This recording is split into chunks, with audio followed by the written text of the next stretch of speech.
¿Cómo leer la Biblia? ¿No habéis leído? ¿No habéis leído? Y si supieseis qué significa Mateo 12, del 3 al 7. Los escribas y los fariseos eran grandes lectores de la ley. Ellos estudiaban continuamente los libros sagrados, escudriñando cada palabra y cada letra.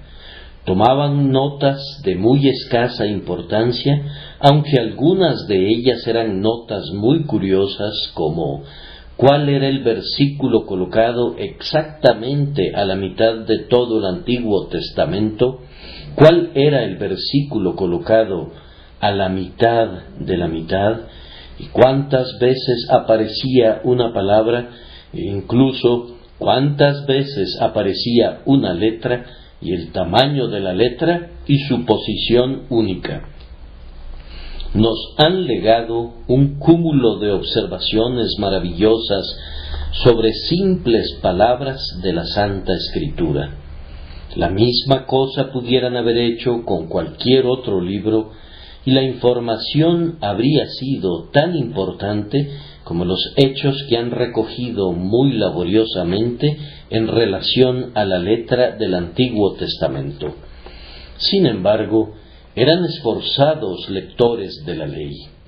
Ellos iniciaron una discusión con el Salvador sobre un asunto tocante a esta ley, pues la conocían como la palma de su mano y estaban preparados para usarla como un ave de rapiña usa sus garras para destrozar y despedazar.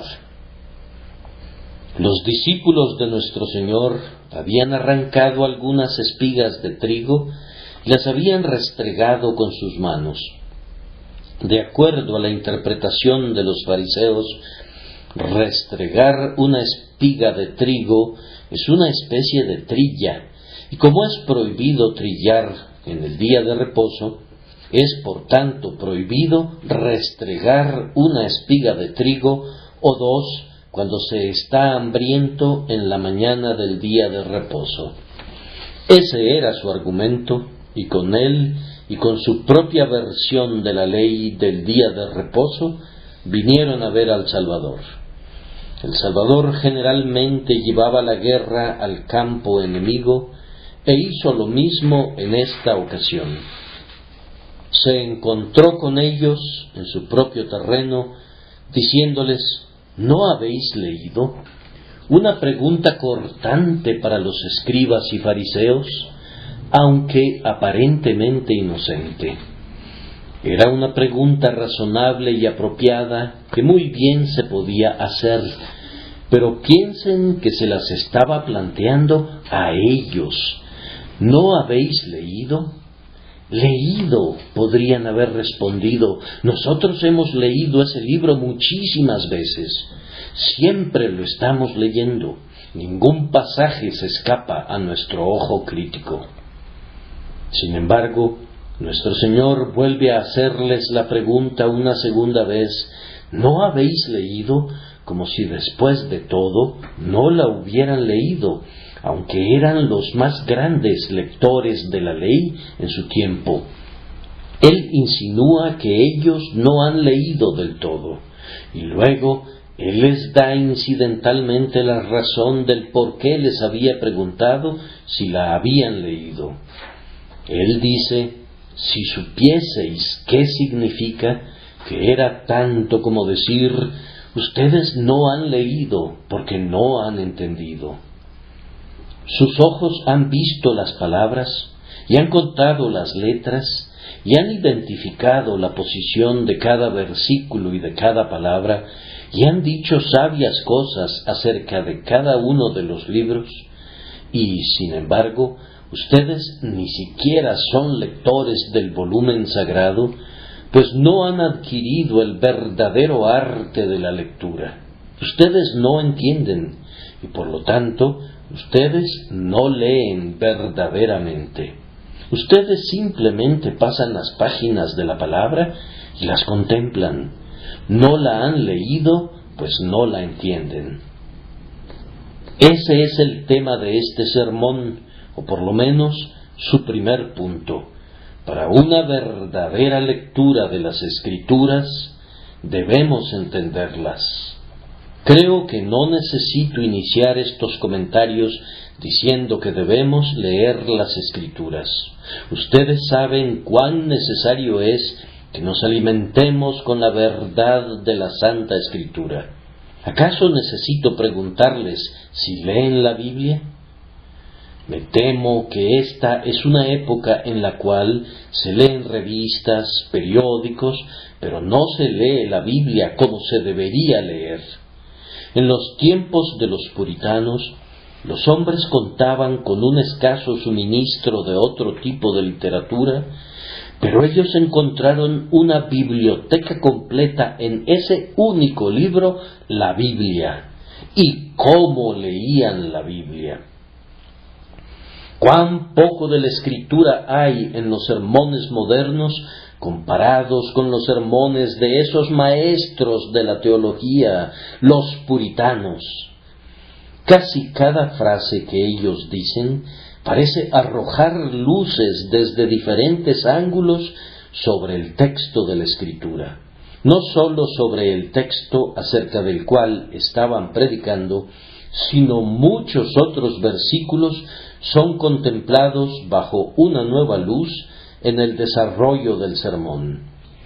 Ellos introducen luces entremezcladas procedentes de otros versículos que son paralelos o casi paralelos al texto predicado, y de esta manera educan a sus lectores para comparar lo espiritual con lo espiritual.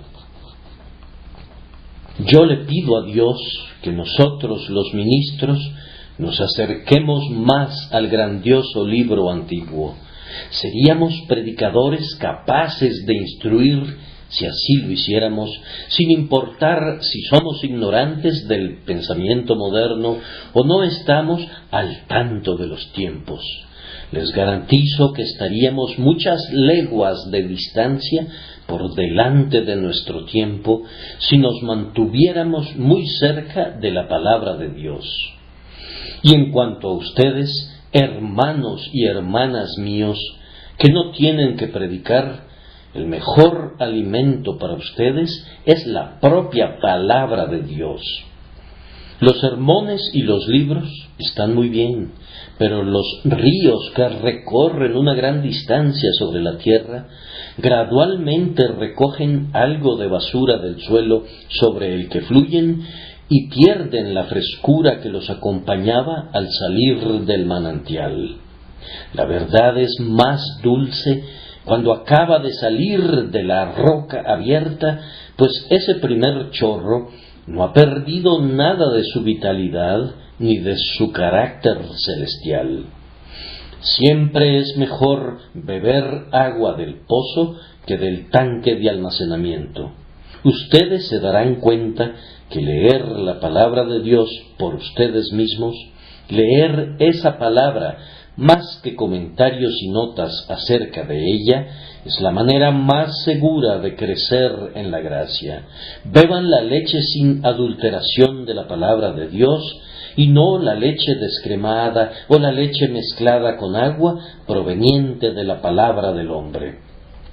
Ahora, queridos hermanos, nuestro punto es que mucha lectura aparente de la Biblia no es verdaderamente lectura de la Biblia. Los versículos desfilan ante el ojo y las frases se deslizan por la mente, pero no hay una verdadera lectura. Un viejo predicador solía decir que la palabra tiene un poderoso cauce sin interrupciones en muchas personas hoy en día, pues entra por un oído y de inmediato sale por el otro. Lo mismo parece suceder con algunos lectores. Pueden leer muchísimo, pero es porque no leen nada. El ojo mira, pero la mente no descansa nunca. El alma no se posa sobre la verdad ni se queda allí. Revolotea sobre el paisaje como podría hacerlo un pájaro, pero no construye ningún nido allí. ni encuentra descanso para la planta de su pie. Ese tipo de lectura no es lectura. Entender el significado es la esencia de la verdadera lectura. La lectura contiene su carne jugosa y la piel es de poco valor. En la oración hay algo que podríamos describir como orar en oración, una forma de orar que constituye las entrañas de la oración. De la misma manera, en la alabanza hay un alabar en el canto, un fuego interno de intensa devoción que constituye la vida del aleluya. También con el ayuno, hay un ayuno que no es ayuno, y hay un ayuno interior, un ayuno del alma que es el alma del ayuno. Lo mismo sucede con la lectura de las Escrituras. Hay una lectura interior, la esencia de la lectura, una lectura verdadera y viva de la palabra. Es el alma de la lectura, y si no está presente allí, la lectura se convierte en un ejercicio mecánico que no beneficia en nada. Ahora, queridos hermanos, a menos que entendamos lo que leemos, no hemos leído nada. El corazón de la lectura está ausente. Comúnmente condenamos a los católicos romanos porque conservan la misa en latín. Sin embargo, da lo mismo que sea en latín o en cualquier otro idioma si la gente no puede entender. Algunos se consuelan a sí mismos con la idea de que han llevado a cabo una buena acción cuando han leído un capítulo, pero cuyo significado no han entendido del todo. Pero, ¿acaso la propia naturaleza no rechaza esto como mera superstición?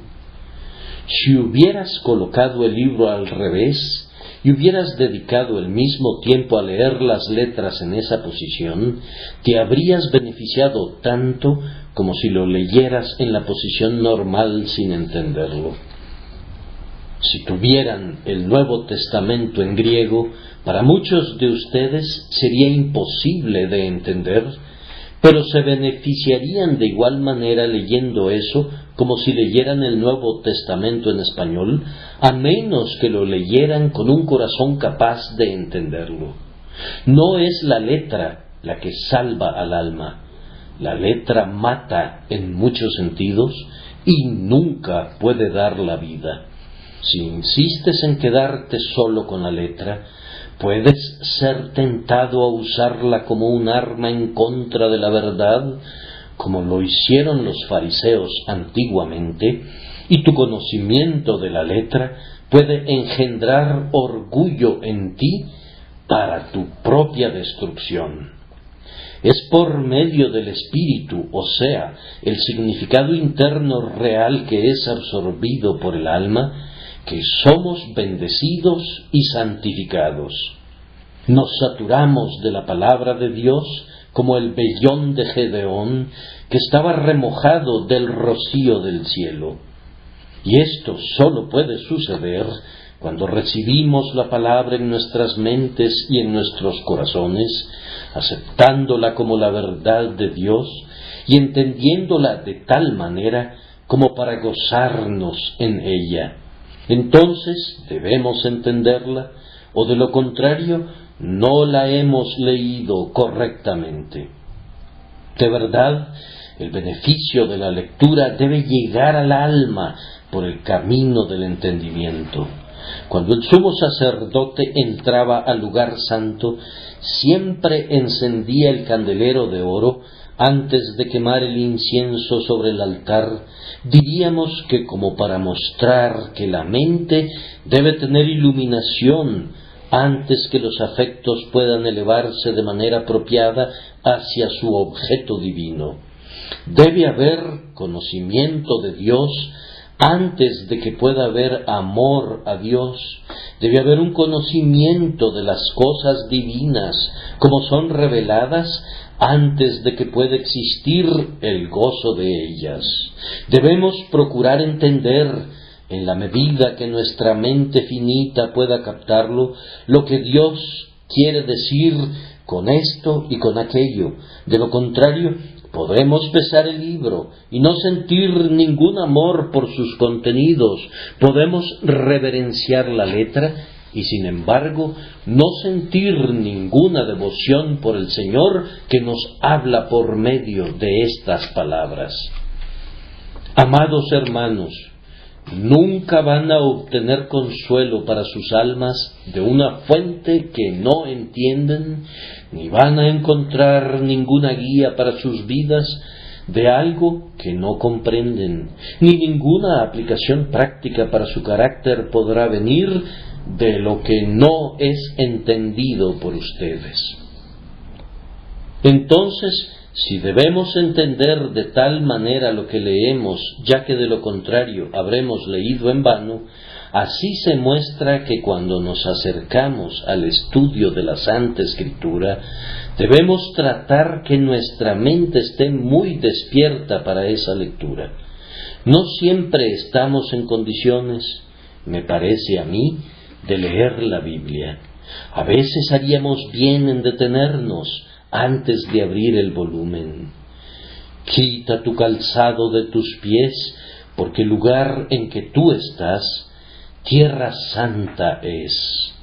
Acabas de hacer a un lado tus cuidados y tus ansiedades acerca de tus negocios en el mundo, y no puedes tomar ese libro y entrar en sus misterios celestiales de manera inmediata. De la misma manera que pides una bendición para tus alimentos antes de comer, también sería una buena regla que pidieras una bendición para la palabra antes de que participes de su alimento celestial. Pide al Señor que fortalezca tus ojos antes de que te atrevas a mirar la luz eterna de la Escritura.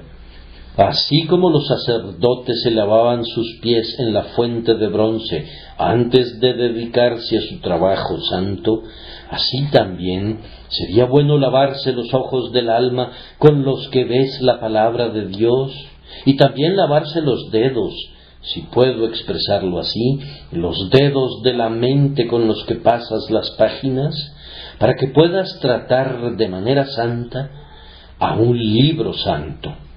Di a tu alma, alma mía, despierta, no estás a punto de leer un periódico, no estás pasando las páginas escritas por un poeta humano para que seas deleitado por su brillante poesía.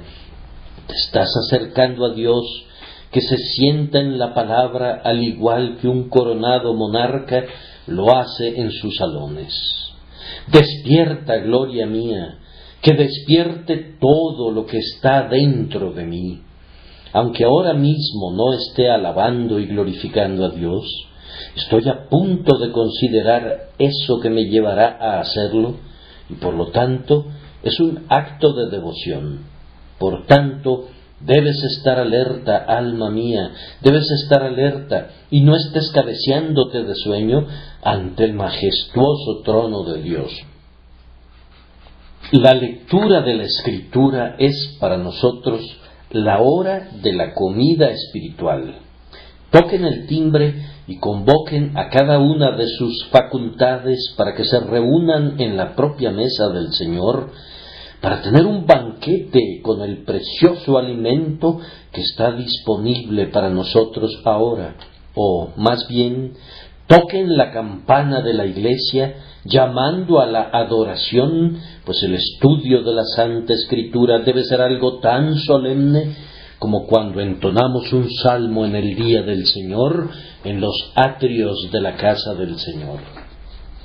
Siendo así las cosas, ustedes comprenderán de inmediato, queridos amigos, que si van a entender lo que leen, necesitan meditar acerca de esa lectura. Algunos pasajes de la Escritura son muy claros para nosotros, benditas aguas poco profundas por las que las ovejas pueden atravesar. Pero hay profundidades en las que nuestra mente podría más bien ahogarse antes que nadar con placer si se acercara a esas aguas sin la debida precaución. Hay textos en la Escritura que están hechos y construidos a propósito para hacernos pensar. Nuestro Padre Celestial utiliza estos medios, entre otros, para educarnos para el cielo, haciéndonos analizar el camino hacia los misterios celestiales. Por eso, Él nos presenta su palabra de forma un poco complicada, para forzarnos a meditar en ella antes de que descubramos su dulzura. Ustedes saben que Él habría podido explicarnos un concepto de tal manera que lo pudiéramos entender en un minuto, pero no quiere hacerlo así en cada caso.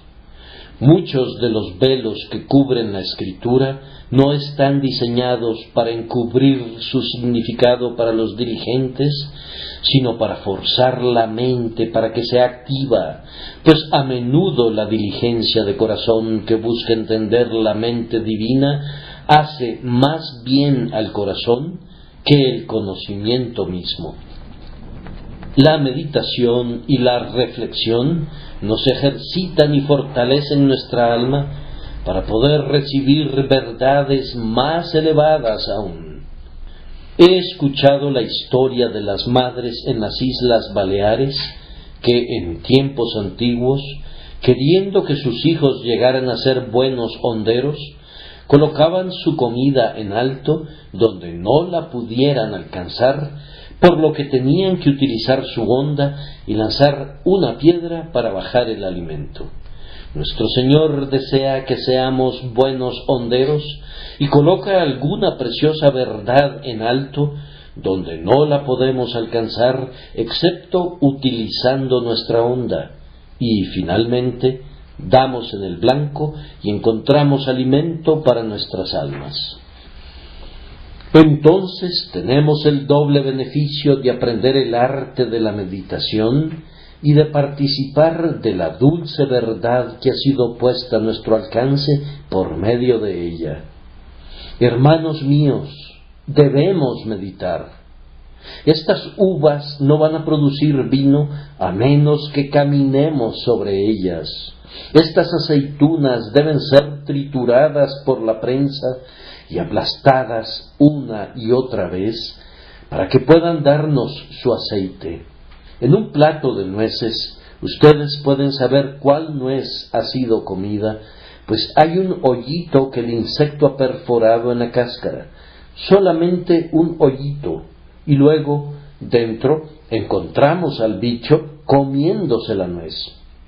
Pues bien, es una cosa grandiosa perforar la cáscara de la letra para luego vivir dentro, alimentándonos de la nuez. Quisiera ser un gusanito así, que pudiera vivir dentro, alimentándome de la palabra de Dios, habiendo perforado el hoyito en la cáscara y habiendo alcanzado el misterio más profundo del bendito Evangelio. La palabra de Dios es siempre más preciosa para el hombre que vive mayor tiempo en ella. El año pasado estaba sentado bajo un árbol de haya muy frondoso y sentí placer al observar con mucha curiosidad los hábitos singulares de ese árbol tan maravilloso que parece poseer una inteligencia que otros árboles no tienen. Me sorprendía y me maravillaba la haya, pero luego pensé, yo no valoro tanto a esta haya como aquella ardilla.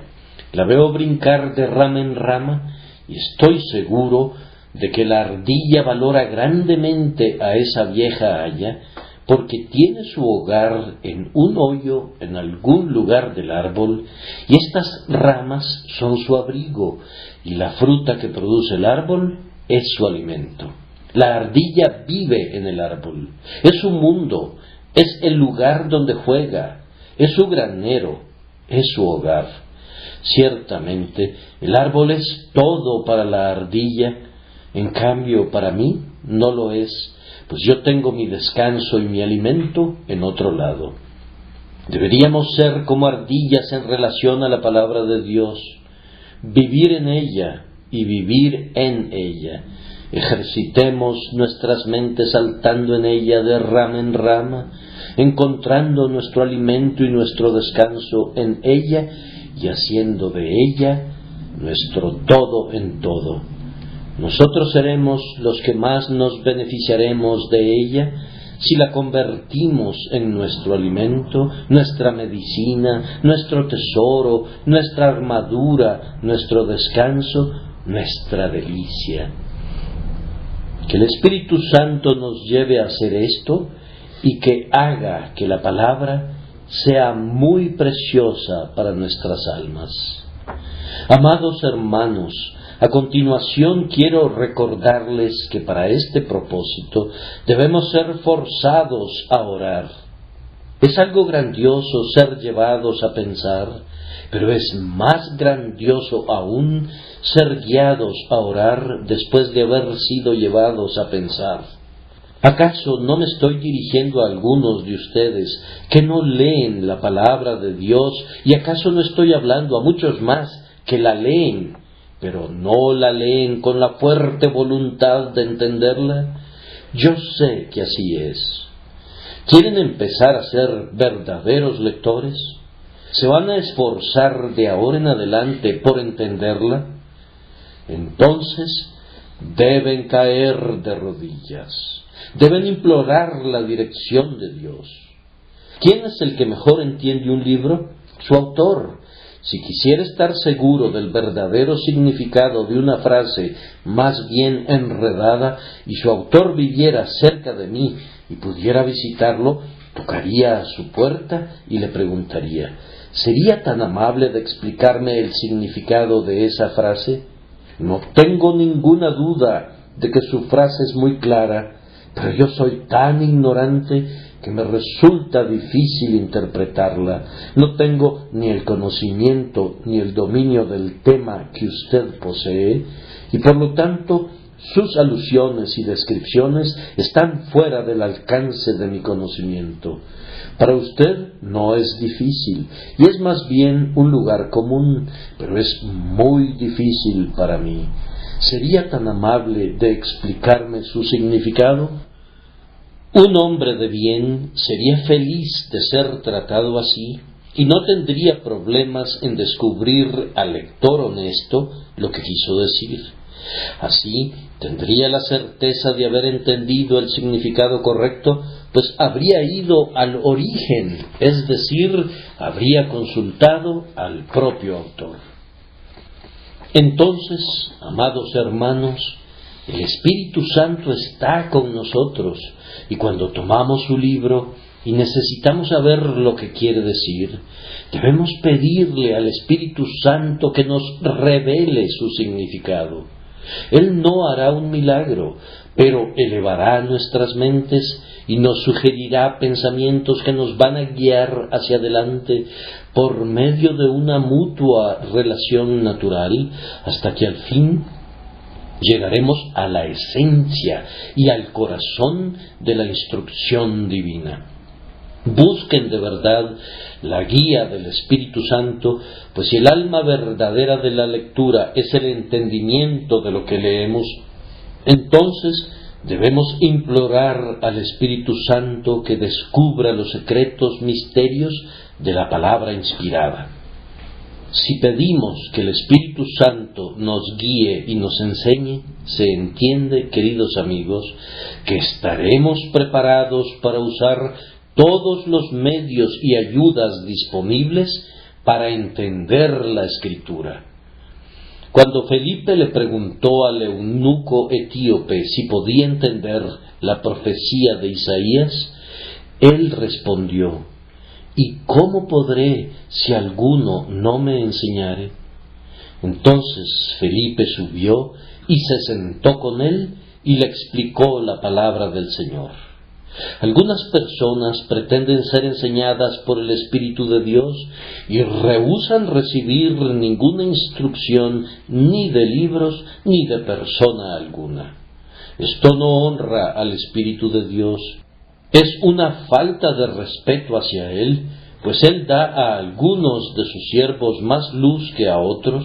Es claro que lo hace así, quienes a su vez tienen la obligación de dar esa luz a otros y usarla para el bien de la Iglesia. Pero si la otra parte de la Iglesia rehúsa recibir esa luz, ¿con qué objeto entonces dio el Espíritu de Dios esa luz? Esto implicaría que hay un error en algún punto en la economía de los dones y las gracias administrada por el Espíritu Santo. Eso no puede ser. El Señor Jesucristo quiere dar más conocimiento de su palabra y más profundidad de visión a unos de sus siervos más que a otros, y a nosotros nos corresponde aceptar gozosamente el conocimiento que Él da de la manera que Él elija darlo. Sería muy perverso de parte nuestra decir: no aceptaremos el tesoro celestial que está contenido en vasos de barro. Si Dios quiere darnos el tesoro celestial directamente de su mano, pero no por medio de vasos de barro, lo aceptaremos. Pero pensamos que somos demasiado sabios, nuestra mente es sumamente celestial, somos demasiado celestiales para que nos interesen esas joyas que están colocadas en vasijas de barro.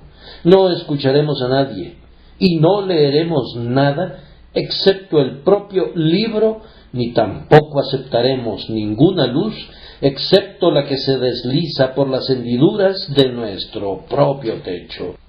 No queremos ver si tenemos que utilizar la vela de alguna persona, preferimos permanecer en la oscuridad. Hermanos, no caigamos en esa insensatez. Si la luz viene de Dios, aunque la traiga un niño, la aceptaremos con gozo. Si cualquiera de sus siervos, ya sea Pablo o Apolo o Cefas, ha recibido luz que viene de él, he aquí, todo es vuestro, y vosotros de Cristo, y Cristo de Dios.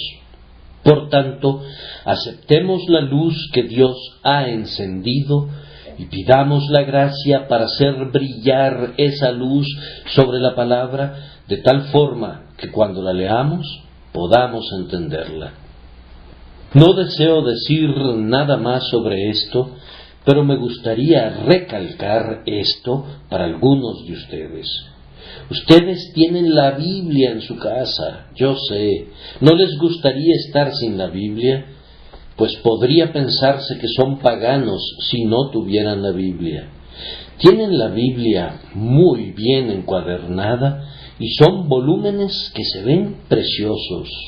No se ven muy usadas, no han sido leídas y no es muy probable que sean leídas, pues solo se sacan el día domingo para que les dé el aire y permanecen en el guardarropa junto con el pañuelo del traje todo el resto de la semana. Ustedes no leen la palabra, no la escudriñan, ¿y cómo esperan recibir la bendición divina? Si el oro del cielo no es digno de ser buscado, difícilmente va a ser encontrado por ustedes. Muy a menudo les he repetido que el acto de escudriñar las Escrituras no es el camino de la salvación. El Señor ha dicho: cree en el Señor Jesucristo y serás salvo. Pero aún así, la lectura de la palabra, lo mismo que el oírla, a menudo lleva a la fe, y la fe trae salvación, ya que la fe viene por el oír, y la lectura es una forma de escuchar. Mientras están investigando para saber qué es el Evangelio, puede agradar a Dios dar la bendición a sus almas. Pero qué pobremente leen la Biblia algunos de ustedes. No quiero decir algo que sea muy severo, si no es estrictamente la verdad, que hablen sus propias conciencias. Pero quiero hacer una pregunta muy osada. ¿Acaso no leen la Biblia? Muchos de ustedes, de una manera muy apresurada, leen solo un poquito y luego la hacen a un lado. ¿Acaso no olvidan pronto lo que han leído y pierden el poco efecto que pudo haber tenido la lectura? ¿Cuán pocos de ustedes están decididos a llegar hasta el alma de ella, hasta su vida, su esencia y beber de su significado? Pues bien, si no hacen eso, les digo de nuevo que la lectura de ustedes es una lectura miserable, muerta, que no produce beneficio alguno. Ni siquiera la podemos llamar lectura, pues ese nombre no podría aplicarse. Que el Espíritu bendito les dé el arrepentimiento en lo tocante a este tema. Ahora, en segundo lugar, y de manera muy breve, observemos que en la lectura debemos buscar la enseñanza espiritual de la palabra. Creo que eso está contenido en mi texto, porque nuestro Señor dice: ¿no habéis leído? Y luego, nuevamente, ¿no habéis leído? Y luego dice: y si supieseis qué significa. Y el significado es algo muy espiritual. El texto que citaba es: misericordia quiero y no sacrificio. Un texto tomado del profeta Oseas. Ahora, los escribas y los fariseos enfatizaban la letra, el sacrificio, degollar el ganado y rituales parecidos. Ellos pasaban por alto el significado espiritual del pasaje: misericordia quiero y no sacrificio, es decir, que Dios prefiere que nos preocupemos por nuestros semejantes más que por el cumplimiento de cualquier ceremonial de su ley, y que al dar prioridad a su observación, hagamos pasar hambre o sed o causemos la muerte a cualquiera de las criaturas que sus manos han hecho. Deberían haber ido más allá de lo exterior hacia lo espiritual, y todas nuestras lecturas deben hacer lo mismo. Observen que este es el caso cuando leemos los pasajes históricos. ¿No habéis leído lo que hizo David cuando él y los que con él estaban tuvieron hambre? ¿Cómo entró en la casa de Dios y comió los panes de la proposición, que no les era lícito comer ni a él ni a los que con él estaban, sino solamente a los sacerdotes? Este es un texto histórico que ellos deberían haber leído de tal manera que pudieran haber encontrado su enseñanza espiritual. He oído a algunas personas insensatas que dicen: pues a mí no me interesa leer las partes históricas de la Escritura. Queridos amigos, no tienen la menor idea de lo que están diciendo. Les digo por experiencia que muchas veces he encontrado mayor profundidad espiritual en las historias que la que he encontrado en los salmos. Ustedes dirán: ¿cómo es eso? Yo afirmo que cuando se alcanza el significado íntimo y espiritual de una historia, uno se sorprendería a menudo de la maravillosa claridad, la fuerza viva con que la enseñanza penetra en el alma. Algunos de los más maravillosos misterios de la revelación pueden entenderse mejor cuando son explicados de forma visual en las historias que cuando son presentados en forma de una declaración verbal. Cuando tenemos una definición que explica una ilustración, la ilustración expande y da vida a la definición. Por ejemplo, cuando el propio Señor quiso explicarnos qué es la fe, hizo referencia a la historia de la serpiente de bronce. ¿Y quién que haya leído alguna vez la historia de la serpiente de bronce no ha sentido que ha comprendido mejor la fe por medio del cuadro de las personas que están muriendo por las mordeduras de las serpientes, pero que finalmente viven al contemplar la serpiente de bronce?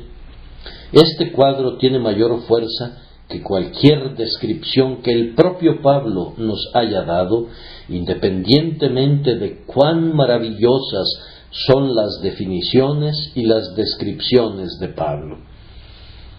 Les suplico que nunca desprecien las porciones históricas de la palabra de Dios, sino que cuando no puedan derivar ningún bien de ellas, digan: esto se debe a mi cabeza dura y a mi corazón lento.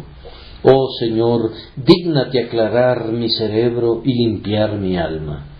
Cuando Él responda esa oración, ustedes van a sentir que cada porción de la palabra de Dios es dada por inspiración y es y debe ser de utilidad para ustedes. Exclamen: abre mis ojos y miraré las maravillas de tu ley. Lo mismo es exactamente válido en lo relativo a todos los preceptos ceremoniales, porque el Salvador continúa diciendo: ¿o no habéis leído en la ley cómo en el día de reposo los sacerdotes en el templo profanan el día de reposo y son sin culpa? No hay ni un solo precepto de la antigua ley que no tenga un sentido y un significado profundos. Por lo tanto, no evitemos la lectura del libro de Levítico, ni digamos: yo no puedo leer estos capítulos de los libros de Éxodo ni de Números. Tienen que ver con las tribus y con sus estandartes, con las diversas etapas en el desierto y los correspondientes altos en la marcha, el tabernáculo y todo lo que contiene, o acerca de corchetes de oro y vasos de oro y tablas y basas y piedras preciosas y azul y púrpura y lino fino. No, pero hay que buscar su significado íntimo. Escudriñen de manera exhaustiva, pues al igual que con el tesoro de un rey, lo más precioso es lo más protegido y difícil de encontrar. Lo mismo sucede con las Santas Escrituras. ¿Han ido alguna vez a la biblioteca del Museo Británico? Hay muchos libros de referencia allí que el lector puede tomar cuando quiera.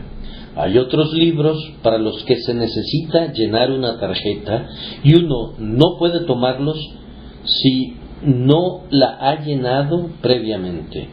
Pero hay allí un grupo selecto de libros que no podrán verse si no se obtiene una orden especial, y esto solo después de quitar la llave de las puertas, de abrir cajones y ante la presencia de un vigilante que siempre está presente mientras se lleva a cabo la inspección del libro.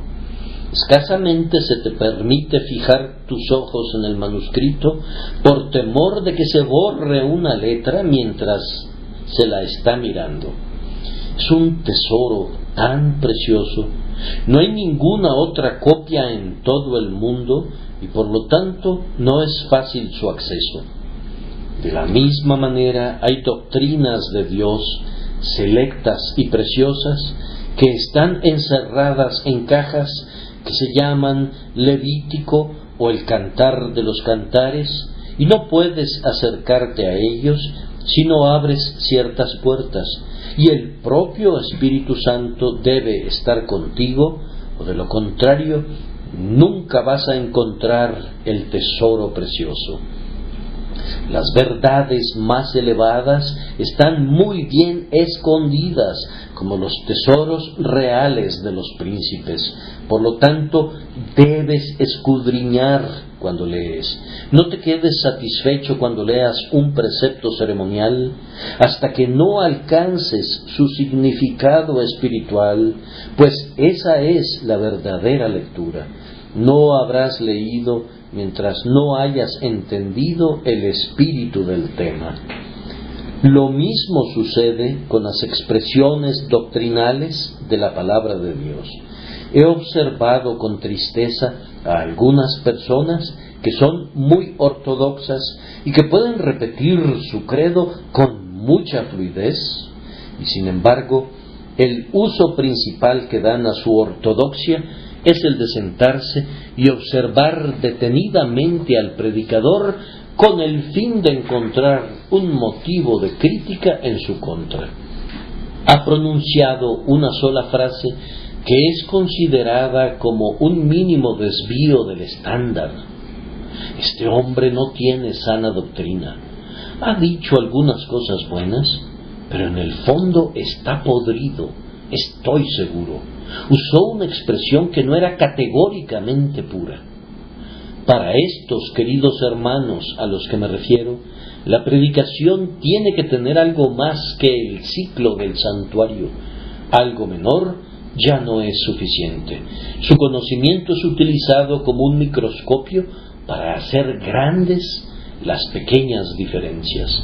No dudo en afirmar que me he encontrado con personas que pueden dividir un cabello y descubrir la línea que divide su parte oeste de la parte noroeste en asuntos de teología, pero que no saben nada del verdadero significado de las cosas de Dios.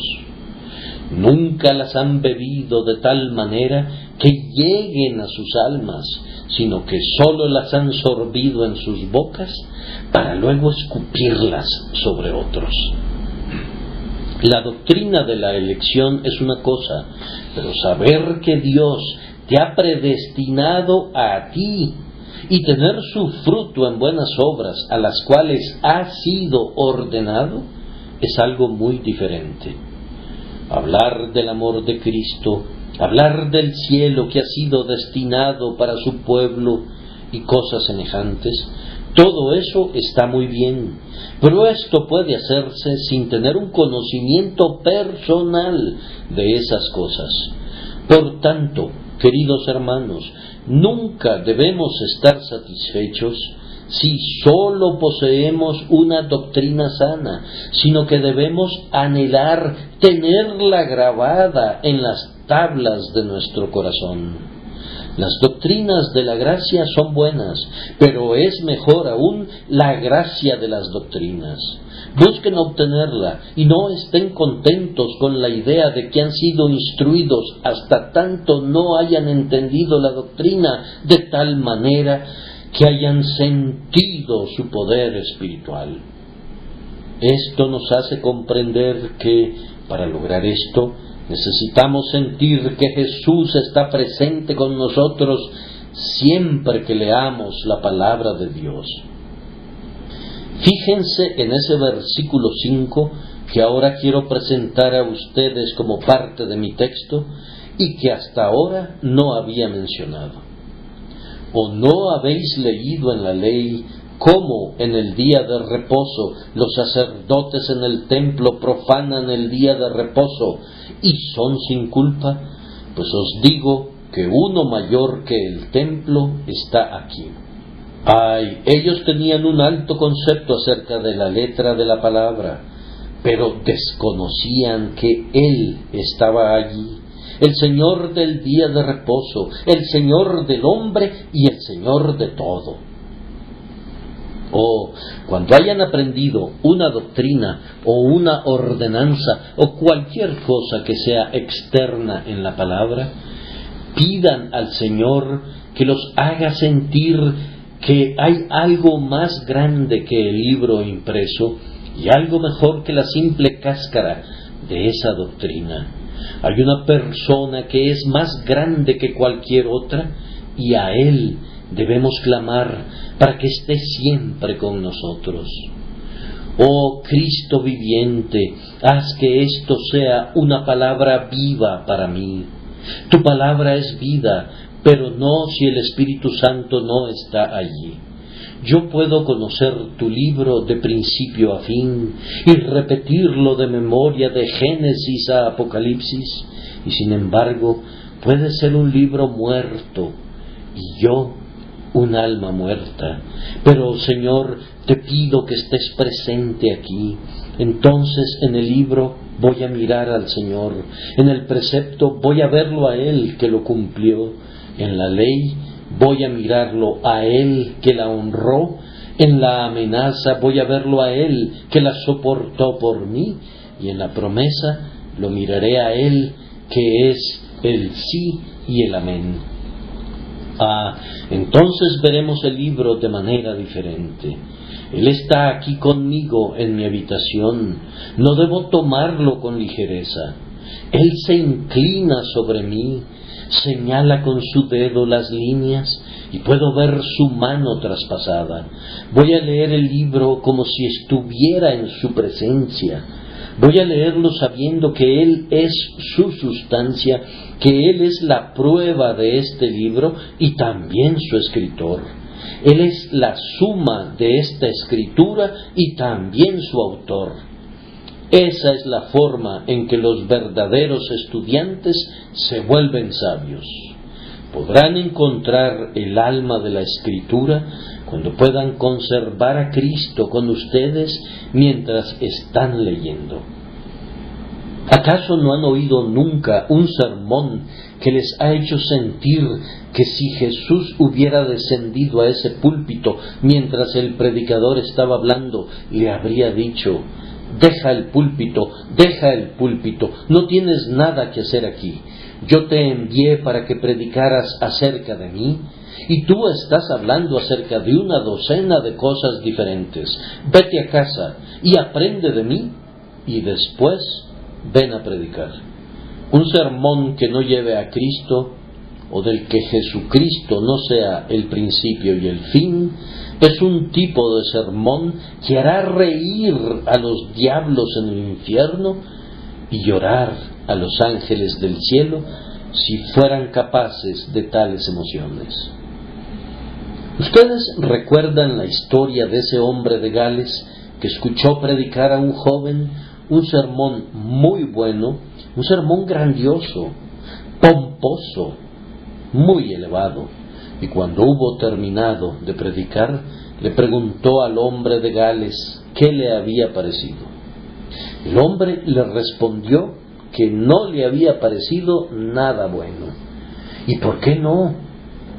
Porque Jesucristo no estaba allí. Bien, dijo el predicador, pero mi texto no parecía estar orientado a eso. No importa, dijo el hombre de Gales, tu sermón debía estar orientado a eso. No me parece así, dijo el joven predicador. No, dijo el otro, todavía no sabes cómo predicar. Así es como se debe predicar. Desde cada pequeño pueblo de Inglaterra, sin importar dónde se encuentre, ciertamente hay un camino que lleva a Londres. Puede ser que no haya ningún camino hacia otros lugares, pero con toda certeza hay un camino a Londres. Ahora, desde cada texto de la Biblia hay un camino que conduce a Jesucristo y la forma de predicar es decir simplemente cómo puedo ir desde este texto hasta Jesucristo y luego predicar a lo largo de ese camino. Bien, pero, replicó el joven predicador, supongamos que encuentro un texto que no tiene un camino que conduce a Jesucristo. Yo he predicado durante 40 años, dijo el viejo predicador, y nunca me he encontrado con un texto así, pero si alguna vez me encontrara con uno, haría cualquier cosa, pero llegaría a él, pues nunca concluiría un sermón sin predicar a mi Señor. Tal vez ustedes piensan que he ido un poco lejos hoy, pero estoy persuadido de que no es el caso, pues tenemos el versículo 6 que trae al Señor de manera sumamente dulce, poniéndolo al frente de ustedes, lectores de la Biblia, para que no piensen en leer sin sentir que Él está aquí, el Dios y Señor de todo lo que ustedes están leyendo, y que hará que estas cosas sean preciosas para ustedes si pueden verlo a Él en todas ellas. Si no pueden encontrar a Jesús en las Escrituras, no nos servirán de mucho, pues ¿qué fue lo que el propio Señor dijo? Escudriñad las Escrituras, porque a vosotros os parece que en ellas tenéis la vida eterna, y no queréis venir a mí para que tengáis vida. Por lo tanto, el ejercicio de escudriñar se convierte en nada. No encuentran ninguna vida y permanecen muertos en sus pecados. Esperemos que esto no ocurra con nosotros. Para concluir, una lectura de la Escritura de esta forma, que implica entender y penetrar en su significado espiritual y descubrir la persona divina que es el significado espiritual, es provechosa, pues el Señor dice: y si supieseis qué significa misericordia quiero y no sacrificio, no condenaríais a los inocentes. Si llegáramos a entender la palabra de Dios, nos evitaríamos muchísimos errores y, entre otras cosas buenas, no condenaríamos a los inocentes. No dispongo de mucho tiempo para hablar de estos beneficios, pero solo diré, resumiendo, que la lectura diligente de la palabra de Dios, hecha con la firme intención de entender su significado, a menudo engendra la vida espiritual. Somos engendrados por la palabra de Dios. Es el instrumento de la regeneración. Por tanto, amen su Biblia. Manténganse cerca de su Biblia. Ustedes, pecadores que buscan, ustedes que están buscando al Señor, lo primero que deben hacer es creer en el Señor Jesucristo. Pero mientras aún están en tinieblas y en oscuridad, amen su Biblia y escudriñenla. Llévenla a la cama con ustedes. Cuando se despierten en la mañana, si aún es demasiado temprano para bajar y hacer ruidos que despierten a los demás, quédense arriba leyendo durante media hora. Digan: Señor, guíame a ese texto que será de bendición para mí.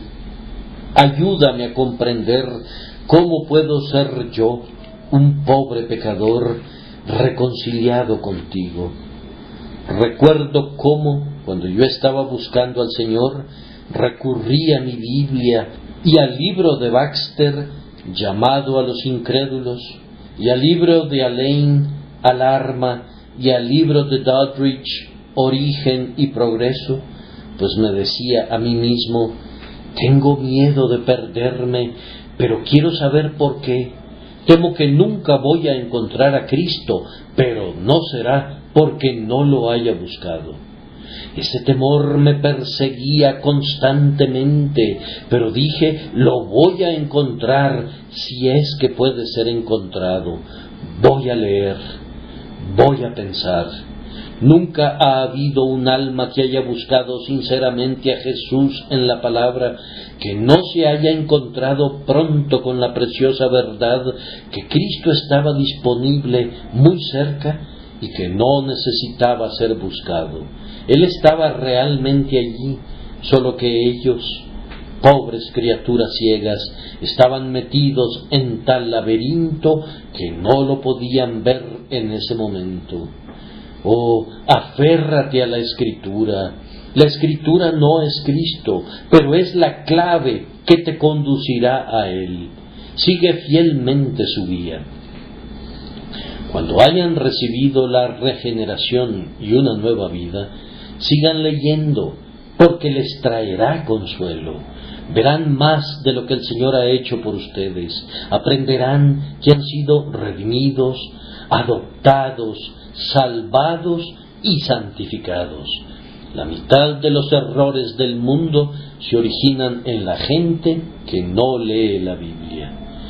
¿Podría creer alguien que el Señor permitiría que uno de sus queridos hijos pereciera habiendo leído un texto como este: y yo les doy vida eterna y no perecerán jamás, ni nadie las arrebatará de mi mano. Cuando leo eso, estoy seguro de la perseverancia final de los santos. Lean, pues, la palabra de Dios, y eso les traerá mucho consuelo. También les servirá de alimento. Es su alimento a la vez que su vida. Escudriñenla y se fortalecerán en el Señor y en el poder de su fuerza. También les servirá de guía. Estoy seguro de que quienes más se apegan al camino recto son los que se mantienen más cerca del libro. A menudo, cuando no saben qué hacer, verán que un texto sale del libro diciendo: sígueme. Algunas veces he visto una promesa que brilla ante mis ojos de la misma manera que brillan las lámparas de un edificio público. A un toque de la llama, una frase o un designio resplandecen. He visto a un texto de la Escritura brillar de esa manera para alumbrar mi alma. Entonces he sabido que ha sido la palabra de Dios para mí, y he continuado mi camino lleno de gozo. Oh, y tú encontrarías 1000 ayudas provenientes de ese libro maravilloso si sólo lo leyeras, pues al entender mejor las palabras, lo valorarás más, y conforme envejezcas, el libro crecerá contigo y se convertirá en un manual de devoción de cabellos canos, como antes fue un dulce libro de historias para niños. Sí, siempre será un libro nuevo, una Biblia tan nueva como si hubiera sido impresa ayer, y nadie hubiera visto ninguna de sus palabras hasta este momento. Sin embargo, será más preciosa por todos los recuerdos que se congregan a su alrededor. Conforme pasamos sus páginas, con qué dulzura recordamos pasajes de nuestra historia que nunca se olvidarán ni en la eternidad, sino que permanecerán entremezclados con las promesas llenas de gracia. Amados hermanos, el Señor nos enseña a leer su libro de la vida que ha abierto ante nosotros aquí abajo, para que podamos leer nuestros títulos claramente en ese otro libro de amor que todavía no hemos visto, pero que será abierto en el último gran día. Que el Señor esté con ustedes y los bendiga.